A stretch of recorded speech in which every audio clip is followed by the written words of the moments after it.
അപ്പോൾ ഇന്നത്തെ റെസിപ്പി എന്ന് പറഞ്ഞാൽ ഞാൻ ഒട്ടും പ്രതീക്ഷിക്കാത്തൊരു റെസിപ്പി തന്നെയാണ് കേട്ടോ. അപ്പോൾ നിങ്ങളെയും കൂടെ ഒന്ന് കാണിച്ചു തരാമെന്ന് വിചാരിച്ചു. ഇതെന്താ സംഭവം എന്ന് മനസ്സിലായോ? എന്തായാലും മുളപ്പിച്ചതാണെന്ന് മനസ്സിലായല്ലോ. മുളപ്പിച്ചതല്ല, മുളച്ച് വന്നതാണ് കേട്ടോ. ഉലുവയാണ്.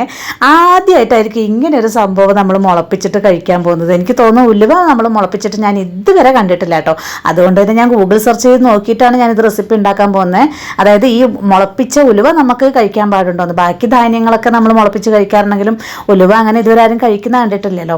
അപ്പോൾ ഇതെന്താ സംഭവം എന്ന് വെച്ച് കഴിഞ്ഞാൽ, കുറച്ച് നാൾ മുന്നേ ഞാൻ ഹെയർ സിറം ഉണ്ടാക്കാൻ വേണ്ടിയിട്ട് ഉലുവ വെള്ളത്തിന് വേണ്ടിയിട്ട് 2-3 ടേബിൾ സ്പൂൺ ഉലുവ വെള്ളത്തിലിട്ട് വെച്ചിട്ടുണ്ടായിരുന്നു കേട്ടോ.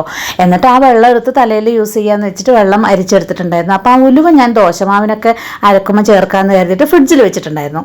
സംഭവം സത്യം പറഞ്ഞാൽ വെച്ച കാര്യം ഞാൻ അങ്ങോട്ട് മറന്നു. പിന്നെ കുറേ ദിവസം കഴിയുമ്പോൾ നമ്മൾ വീട്ടമ്മമാർക്കുണ്ടല്ലോ, ഫ്രിഡ്ജിൽ ഇങ്ങനെ നിറയെ പാത്രങ്ങൾ കാണുമ്പോൾ തുറന്ന് നോക്കുക. അങ്ങനെ തുറന്ന് നോക്കിയപ്പോഴാണ് ഈ സംഭവം കാണുന്നത് കേട്ടോ. ഇത് അത്രയും മുളച്ച് വന്നിരിക്കുന്നത്. പിന്നെ എനിക്കിത് കളയാൻ തോന്നിയില്ല കേട്ടോ. കാരണം മുളച്ച് വന്ന സ്പ്രൗട്ട്സ്, നമ്മുടെ ഈ ധാന്യങ്ങൾ മുളപ്പിച്ച് കഴിഞ്ഞാൽ എല്ലാവർക്കും അറിയാലോ അതിൽ അത്രക്കും നമുക്ക് ബെനിഫിറ്റ്സ് ഉണ്ട് എന്നുള്ളത്. അപ്പോൾ അതുകൊണ്ട് ഞാൻ ഉലുവ മുളപ്പിച്ചത് കഴിക്കാൻ പറ്റുമോ എന്നൊന്ന് ഗൂഗിൾ സെർച്ച് ചെയ്ത് നോക്കിയപ്പോൾ അതിൽ ശരിക്കും പറഞ്ഞാൽ ഞെട്ടിപ്പോയിട്ട് അത്രയും ഗുണങ്ങളുണ്ട് എന്ന് കണ്ടു. അപ്പം ഞാൻ വിചാരിച്ചതെന്ന് വെച്ചാൽ, നമ്മുടെ സാധാരണ ഉലുവ കഞ്ഞി ഉണ്ടാക്കാറുണ്ടല്ലോ നമ്മൾ കർക്കിടകത്തിലൊക്കെ. അപ്പം ഞാൻ വിചാരിച്ചു ഇന്ന് ഈ മുളപ്പിച്ച സാധനം കൊണ്ട് അങ്ങനെ ഉണ്ടാക്കാം, അല്ലാതെ ഇനിയിപ്പോൾ ഇത് വേറെ എന്തിനും ഉപയോഗിക്കാനൊന്നും പറ്റില്ലല്ലോ. കാരണം ഉലുവ പൊതുവെ കയ്പുള്ള സംഭവമാണ്. അപ്പം നമുക്ക് വേറെ എന്തിനും അങ്ങനെ ഉപയോഗിക്കാനും പറ്റില്ല. അപ്പം ഞാൻ എന്ത് ചെയ്തു എന്ന് വെച്ചാൽ, എൻ്റെ അടുത്ത് കുറച്ച് നവര അരിയും കൂടി ഉണ്ടായിരുന്നു കേട്ടോ. അപ്പം ഞാൻ രണ്ടും കൂടി ചേർത്തിട്ട് ഞാനിത് കുക്കറിനകത്തോട്ട് ഇടുകയാണ്. ശരിക്കും മുളപ്പിച്ചത് നമ്മൾ ഇങ്ങനെയൊന്നും വേവിച്ച് കഴിക്കാൻ പാടില്ല, അതിൻ്റെ ഗുണങ്ങൾ പോകുന്നതാണ്. പക്ഷേ വേറെ ഇപ്പം നിവൃത്തിയില്ല, വേറെ ഇതെങ്ങനെ കഴിക്കാൻ അത്ര വലിയ ടേസ്റ്റ് ഉണ്ടാവില്ലല്ലോ. അപ്പം ഞാൻ എന്തായാലും ഇങ്ങനെ കുക്കറിലിട്ട് വേവിച്ചെടുക്കുക. അപ്പം ഞാൻ ഗൂഗിൾ സെർച്ച് ചെയ്തപ്പോൾ കണ്ടു ഉലുവയുടെ കയ്പും കുറഞ്ഞു കിട്ടും മുളപ്പിച്ച് കഴിക്കുകയാണെന്നുണ്ടെങ്കിൽ. അപ്പം എനിക്ക് തോന്നിയത് എന്തായാലും നമുക്ക് ഇന്നൊരു ഉലുവ കഞ്ഞിയാവാന്ന് കേട്ടോ. അപ്പം നവരേരിൻ്റെ ഗുണങ്ങളും പറഞ്ഞറിയിക്കേണ്ട ആവശ്യമില്ലല്ലോ.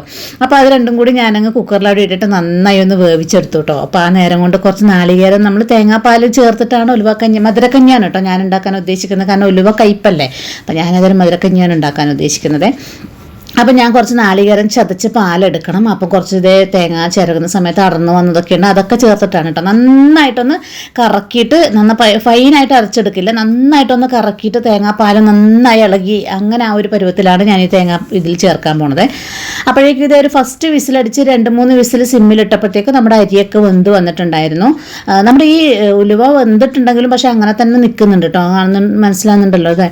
അപ്പോൾ എനിക്ക് തോന്നി ഇതിന് കുറച്ചും കൂടി ഒന്നും കൂടി ഒന്ന് വേവിച്ചെടുത്ത് കഴിഞ്ഞാൽ നന്നായി ഉടഞ്ഞു കിട്ടും. നമുക്ക് കഞ്ഞി പരുവത്തിനല്ലേ. അപ്പം ഞാൻ എന്ത് ചെയ്തു എന്ന് വെച്ച് കഴിഞ്ഞാൽ, നമുക്ക് ശർക്കര ചേർത്ത് കൊടുക്കണമല്ലോ, ശർക്കരയും കൂടെ ചേർത്ത് കൊടുത്തിട്ട് ഒന്നുകൂടി ഒന്ന് വിസിലടിക്കാന്ന് വെച്ചു കേട്ടോ. എന്നാൽ എല്ലാം കൂടി ഒരുമിച്ച് അങ്ങോട്ട് വേവട്ടെ എന്ന് വെച്ചു. ഇതിപ്പോൾ കുട്ടികളൊന്നും എന്തായാലും കഴിക്കാൻ പോകുന്നില്ല, അപ്പം ഞാൻ കഴിക്കാൻ വേണ്ടിയിട്ടാണ്. അപ്പം എനിക്ക് പിന്നെ എങ്ങനെയായാലും കുഴപ്പമില്ലല്ലോ. ഇപ്പം ഇനിയിപ്പോൾ ഇത്തിരി ഫ്ലോപ്പായി പോയാലും ഞാൻ എങ്ങനെയെങ്കിലും കഴിച്ചോളാം എന്നുള്ള ഇതിൽ ഞാൻ അങ്ങനെ ഇത് നമ്മുടെ പനഞ്ചക്കരയാണ് കേട്ടോ, നാട്ടിൽ നിന്ന് കൊണ്ടുവന്നതാണ്. കുറച്ച് ബാക്കിയുണ്ട്. അപ്പോൾ ഏതായാലും എനിക്ക് ഈ ഒരു റെസിപ്പിക്ക് ആവശ്യമുള്ളതുണ്ട് കേട്ടോ. അപ്പം ഞാൻ ഏതായാലും അത് തന്നെ ഇടാമെന്ന് വിചാരിച്ച്.